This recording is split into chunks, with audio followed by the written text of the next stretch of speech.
Hi, witches. I'm Blair Bathory, and this is the Something Scary podcast. Thank you so much for being here, whether this is your first time or you're one of the brave souls who join us every week. And this week is extra special, as you can see, because I'm coming to you from video. And I've been wanting to do this a very long time. I've been your podcast hostess for 2.5 years, and we're finally going to be able to bring you weekly videos alongside the podcast. And I am so excited. Let me know in the comments if you're excited and what you'd like to see from me in the future. And also, this week, I'm coming to you from Camp Scary. I love it. Sweet screams. Sometimes the art of murder is not as it seems. Behind every brushstroke, every frame, there are dark, twisted truths waiting to be discovered. Some are captured in forgotten footage, others buried under layers of ambition and betrayal. In these tales, the line between creation and destruction blurs, and sometimes the price of art is far more than anyone could imagine. First, a canvas of creeping dread, followed by once you watch, you can't unsee. Finally, in our last story, a masterpiece or murder. Before we get to our stories, I wanted to ask if you've checked out our new merch. It's called Camp Scary, and we have all kinds of cool stuff for you to check out. We have blankets, mugs, notebooks, all kinds of really awesome stuff. And if you go to somethingscary.com, you can check it out now. Also, I wanted to ask if you've had a chance to rate and review this podcast. You could stop right now and do it, or wait until the end. But we really would appreciate it because it helps spread the word and keep our ratings up and pushing us further to grow even more. So, want to hear something scary? The art of murder. Sometimes, the things we create can take on a life of their own, in ways more terrifying than we ever imagined. Like in this story inspired by Key Lee. I used to love painting. Days would slip by as I worked on a single piece. Each one was a labor of passion that adorned every wall of my house. Whenever people visited, they couldn't help but comment on the sheer number of paintings. I would beam as I told them about each one. One night, I finished a piece I'd been working on for 2 weeks. It depicted a dense forest, shadowy and foreboding, with the faint figure of a man obscured among the trees. It was darker than my usual style. Inspired by an overdose of true crime podcasts, but I felt proud of the creepy, unsettling vibe it captured. Despite its ominous tone, it didn't bother me. Even in the dim light of my art room, too tired to hang it, I left it propped against the wall to deal with the next day. My bedroom was right next to my art room, separated only by thin walls. Normally, the only sounds I heard at night came from my cats rummaging through my supplies. That's why the sudden banging against the wall startled me. I bolted upright, heart pounding. My first thought was that the cats had gotten to the catnip and were wreaking havoc. But then I glanced across the room. Both cats were fast asleep on their beds. I froze, staring at my open bedroom door. A long, sharp black hand curled around the edge of the doorframe and then quickly withdrew. My breath caught in my throat as I searched the room for anything to defend myself. All I found was a can of sunscreen, which I clutched like a weapon as I crept into the dark hallway. The banging continued, louder now, coming from the art room. My trembling hand flicked on the light as I opened the door. The room was as I left it, a chaotic mess of paints and brushes scattered across the floor. My eyes locked onto the painting, the largest in the room, and my stomach dropped. The shadowy man in the forest was gone. How was that possible? I thought, stepping closer. I reached out, as if touching the canvas might explain the impossibility before me. But the figure was simply missing. My instinct screamed at me to leave, so I did, retreating to the kitchen for a glass of water to calm my nerves. Yet as I walked down the hall, the oppressive feeling of being watched overwhelmed me, not just by one pair of eyes, but by hundreds. In the kitchen, the water did little to steady my nerves. I returned to my room, lay in my bed, and stared at the ceiling, too shaken to sleep. Hours passed before exhaustion finally dragged me under. The next morning, the unease clung to me. Heading to the kitchen, I was hit by a foul stench that made me gag. It was metallic, sickly, the unmistakable smell of blood. The scent seemed to come from the window. When I checked outside, there was nothing. Defeated, I turned back to the kitchen and froze. The source of the smell wasn't outside. It was the curtain. My stomach churned as I saw tufts of fur sewn into the fabric. It was Dolly's fur. Panic surged through me as I searched the house for Darla, my other cat. I burst into the art room, the smell of blood overwhelming now. In the corner, Darla hutched over a mangled lump of flesh. Horror gripped me as I realized she was eating Dolly's remains. Tears streamed down my face as I grabbed Darla, her muzzle slick with blood, and locked her in the bedroom. Shaking, I returned to the art room, needing to understand what had happened. Dolly's skinned body lay lifeless on the floor, and my painting? My heart sank as I saw it had been shredded, long claw marks marring the once pristine canvas. I staggered backward, my head spinning. A faint, low whisper seemed to seep through the walls. Your fear feeds me. My pulse raced as I looked around, desperate for the source. Was I hearing things? Losing my mind? I fled to grab gloves and trash bags to clean up the mess, determined to regain some sense of control. But when I returned, the room was pristine. No blood, no smell, no body. Even Darla, locked in the bathroom, was clean. My legs buckled as I dropped to the floor, clutching my head. How could this be happening? I scanned the room for some clue, any explanation. The painting fragments seemed to pulse faintly in the light, and a chilling thought surfaced. Had I invited something into my home? Grabbing my keys, I fled the house, needing to escape the madness. I drove to my friend Crystal's house. She was into all things supernatural and might have answers. When I arrived, I burst into her kitchen, rambling about what had happened. Her face grew pale as I described the events. "Did you paint a shadowy figure into the forest?" she asked. I nodded. "But he's gone now. The painting is torn up, and Dolly..." My voice broke. Crystal's expression darkened. "I've read about entities like this," she said, pulling an old leather-bound book from her shelf. Flipping through pages filled with faded ink drawings, she stopped at an image of a skeletal creature with elongated limbs and sharp claws. They're called image spirits. They're drawn to emotions poured into art, especially darker ones. The more you fear them, the stronger they become. My stomach churned. How do I stop it? Crystal hesitated. You have to destroy its connection. We'll need to cut up every painting, starting with the one it came from. That night, armed with knives and a gun Crystal insisted on bringing, we returned to my house. We turned all the paintings face down and started cutting through each one. Hours passed without incident until the banging started again, louder this time. The walls seemed to vibrate with the force. We ran into the hallway. Every painting now showed the same forest, and in the largest one, the shadowy figure was running towards us. As he emerged, he transformed into a towering, skeletal beast with elongated limbs and razor-sharp claws. Crystal fired her gun, but the bullets didn't faze him. In desperation, I sprinted down the hall, slashing at every painting.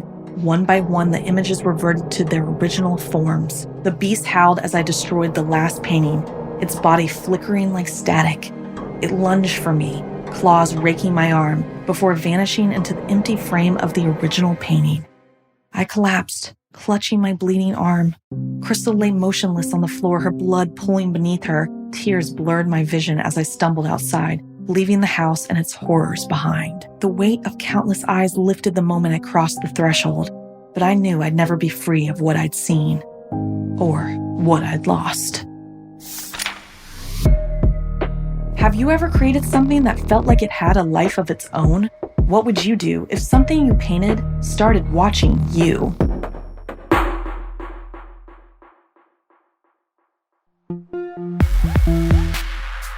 Sometimes the darkest secrets are buried in forgotten footage and should never be seen again, like in this story inspired by Solar 496. I was a video archivist at a police foundation. On paper, it seemed like one of the easiest jobs in the organization. I was responsible for reviewing every tape found in the field, every convict interview, and every log recorded. If something passed my desk, it meant my boss wanted its contents transcribed and the original footage preserved. My job seemed harmless enough, right? But now I realized applying for this position was the worst mistake of my life. It started innocently enough when I was handed a box of VHS tapes marked Recovered Footage 1976. The box itself wasn't strange. Getting a box of tapes wasn't unusual, but the label caught my attention. It came from a cold case that had gone unsolved for over 4 decades. There was no manifest, no description of the contents, just that odd label scrawled in Sharpie. The first thing I noticed was a lack of a manifest. It wasn't like the usual archived footage with clear labels and references. The tapes were dirty, old, and crumbling with age, but their markings were crisp, handwritten in a jagged, frantic manner. I didn't know what to expect, but I was sure I'd seen worse. I started with the first tape. The title, Our New Home, filled the screen. Then it cut to a grainy shot of a small bedroom. A young boy stood in the frame, the camera tilted awkwardly, as though he'd set it up himself. He was no older than 10, his face gaunt and pale, his clothes torn, his eyes bloodshot. The house in the background was dilapidated. Decay and neglect were evident in every shot. This wasn't a place a child should call home, and yet, there he was. He spoke almost monotone, recounting how he and his parents had just moved in. They had left their old house in Warman, Western Australia to come to this rundown place in Darwin. A child's complaint about poor conditions was nothing new to me, but his voice, flat, emotionless, put my nerves on edge. He also mentioned something that caught my attention, though. He wished they hadn't moved. He said their old home, despite its damage, wasn't as bad as this one. The kid's words rang hollow, like a small cry for help, but it wasn't enough to alarm me just yet. I stopped the tape. The screen went black, but something inside me felt uneasy. It was just the first tape, and it wasn't anything horrifying, just a boy complaining about his new home. Still, I felt that something was wrong. I moved on to the second tape. I blew off the dust, popped it in, and pressed play. This time, the screen was overtaken by the words, "First day of school." It showed the same boy. His face was bruised now, a large black eye darkening his features. He stood in the same room, holding a backpack, looking smaller, even more beaten down. He began speaking again, his voice wavering. His first day at the new school hadn't gone well. The kids there were cruel, he said, and the bullying had started almost immediately. What struck me more was what he said next. Things at home were worse. His parents were fighting, the yelling was incessant, loud enough that I could hear it clearly in the background. The boy's words faltered. He paused, then groaned. Lowering the camera to the floor, I could hear the bickering between his parents growing louder, their voices muffled by the walls, the tension palpable. The boy leaned forward and hit the button to stop the recording. I was unsettled. Sure, kids get bullied, and parents fight, but why did this feel different? This wasn't just a video of a troubled child. There was something in the boy's eyes, something that screamed for help. But even so, I moved on, thinking it was just another sad case of a broken home. The third tape is where things started to feel truly upsetting. The title was simple, Home Alone. The camera flickered to life and the boy's voice was barely audible over the shouting in the background. The house was a mess. He explained how he was sick of everything, sick of the school, the bullying, the constant fights between his parents, the rotting house. He said he was done and he didn't care anymore. The recording went silent for a moment as the boy continued speaking, his words becoming more fragmented, the tone dead, like a small candle being snuffed out by the wind. Then the noise of yelling drowned out everything else. His parents were arguing again, louder this time. The camera shook violently as the boy kicked the tripod, knocking it over, leaving the lens pointed at the floor. For 2 hours, nothing happened. The recording filled with the muffled sound of the parents screaming while the camera sat still. The boy's silence, as heavy as the air. When the tape finally ended, I felt nauseous. The boy's brokenness was suffocating, and the house, dark and unsettling, felt like a prison from which no one could escape. I reached for the final tape with shaky hands. This time, there was no title. It started immediately with a scene that made my stomach twist. The screen showed a bed, but the sheets were stained. Something was underneath. The figure lying beneath the blanket was moving, jerking. A low, disturbing, ripping sound echoed through the audio. The boy's scream followed, one that I couldn't ignore even if I tried. It wasn't just a scream, it was something primal, something that shouldn't belong to a child. His voice wavered, and blood began to seep through the bed sheets, pulling and staining the fabric a dark red. Then a hand, caked in blood, pushed the sheets aside. The boy's face was twisted in agony. his empty eye sockets gaping. His mouth was open, but no words came out. He dropped something, 2 small round objects wet with blood. I zoomed in. They were his eyes. Human eyes. I froze, sickened, but the worst was yet to come. The boy, if you could even call him that, suddenly leapt off the bed and crawled onto the floor. He moved frantically, like an animal searching for something, his empty sockets dripping blood, his hands reaching out to grasp anything until they found the camera. His face filled the lens, his lips curled into a grotesque smile, and a voice cold and guttural hissed, "Your own sight is in danger. I'm sorry." The tape cut off. The room seemed to close in around me. I couldn't breathe. As I sat there in disbelief, the scratching began. Soft at first, then louder, more frantic. A distorted moan followed, dragging itself across the room. I turned toward the door. The blood was seeping under the gap now, pooling on the floor. It was him. He had found me. His voice echoed in my mind, just as it had in the video. "I'm sorry." It was too late now. The warning had come too late. I backed into my chair, my heart pounding in my chest. The scratching grew louder. The door was my only way in or out. I had no choice but to wait. I could run, but I'd never be fast enough. If you ever find these tapes, do yourself a favor. Burn them, destroy them, bury them. Anything to make sure no one else watches them. Because once you see them, you're never truly alone, and you'll never escape. What would you do if you found footage that was never meant to be seen? Could you resist the urge to watch, or would your curiosity win out? Have you ever seen something you wish you could unsee?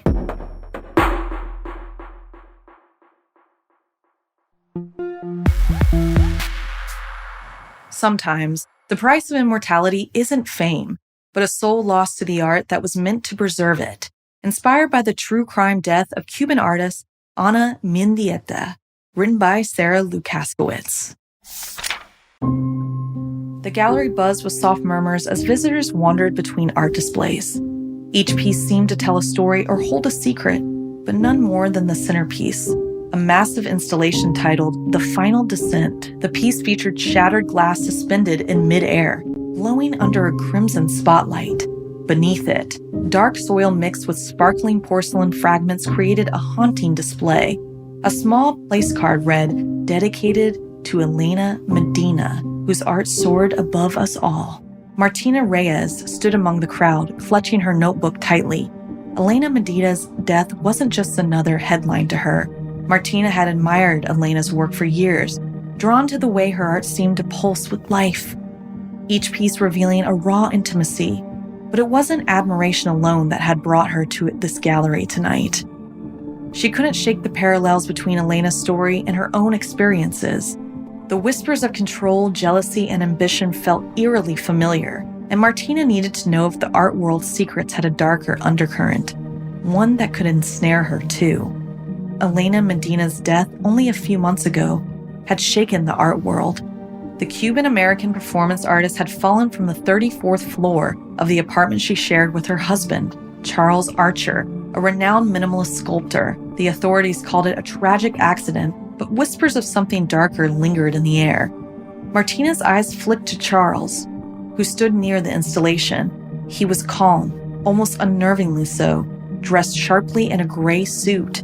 There was no grief on his face, no triumph either, just an unreadable expression. People around her whispered. Some speculated about Charles, others about Elena's mysterious last project. Martina had heard the rumors, their arguments, his jealousy, her new work that she kept hidden even from him, but none of it explained what really happened. The next day, Martina visited the loft where Elena and Charles had lived. The building's concierge, Gus, handed her key, but his eyes flickered nervously as he looked over his shoulder, almost as if expecting someone or something to appear. He seemed hesitant to speak, and when he did, his words were soft, almost a warning. "Not many people come back from there the same," Gus muttered. He quickly added, "There's something about that place, some things you shouldn't look too closely at." His reluctance was clear, and the air between them felt tense. He seemed to be trying to shake something off. his eyes darting toward the door as if ready to leave. Martina took the key, noting how he stiffened as she turned to leave. There was no further explanation, but Gus's unease lasted long after she stepped into the elevator. The loft was a clash of opposites. One side was stark and precise, dominated by Charles' sculptures, geometric shapes that seemed more like walls than art. The other side was alive with color and texture, Elena's canvases leaning against walls, her materials scattered everywhere. The faint scent of earth still lingered in the air, as though something was unfinished. On a table, Martina noticed an open sketchbook. She hesitated, then flipped through it. Page after page depicted a woman falling, her hair streaming upward like fire. The images were detailed and haunting, and the longer Martina stared, the more the figure seemed to shift in the corner of her vision. Gus's voice startled her. She called it ascension, he said from the doorway, with a hint of disdain in his voice. Said it was going to be her masterpiece, but she never told anyone what it really meant. Martina felt a chill. Was Elena's death part of her art? Or was there something more sinister at play? Later, Martina tracked down Lila, one of Elena's closest friends. They met in a quiet cafe, where Lila's tear-streaked face told Martina everything about her grief. Elena, Lila said, had always been intense. Every piece of her art had to mean something profound. She once told Lila that art was the only way to cheat death, to leave a piece of yourself behind forever. When Martina asked about Charles, Lila's expression changed. Her eyes narrowed. Their relationship had been complicated, she admitted. They loved each other, but Charles struggled as his career faded while Elena's star rose. On the night Elena died, they had argued. Elena had said something about finally being free, though Lila wasn't sure what she meant. Later that evening, Martina returned to the gallery. The final descent installation loomed in the dim light, staring back at her. The space was quiet. As she examined the earth beneath the sculpture, something caught her eye, a small metallic object buried in the dirt. She carefully dug it out and found a broken locket. Inside was a photo of Elena and Charles, smiling. On the back, someone had scratched a date, the night Elena died. You shouldn't be here. Martina froze. Charles stepped out of the shadows, his face partially lit by the glow of the installation. He looked calm but intense, his eyes fixed on the locket in her hand. He took a step closer, his voice low and measured. He spoke about Elena's obsession with creating unforgettable art. Ascension was meant to be her ultimate piece, he said. She believed it would make her immortal. Martina's heart raced as she pieced it together.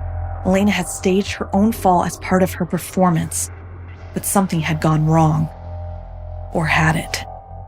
Charles' tone hinted at a different story, one where jealousy or anger might have driven him to intervene.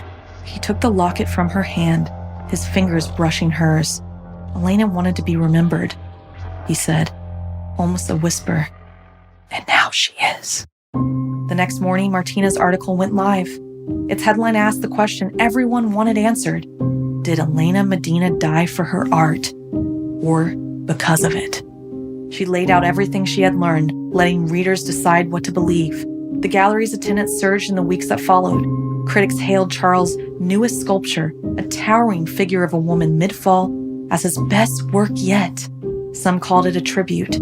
Others saw it as an admission of guilt. But Martina couldn't shake the feeling that the truth was still out there, hidden in the shadows of the art Elena left behind. Every time she walked past the gallery, she imagined Elena's voice whispering, "Art is the only way to cheat death." Would you sacrifice everything for your art?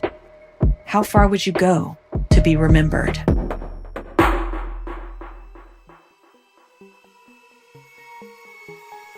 This week's podcast stories were edited by Sara Lukaskowitz, narration by Blair Bathory, audio edited and mixed by Fitz Harris, produced by Anna Villalobos.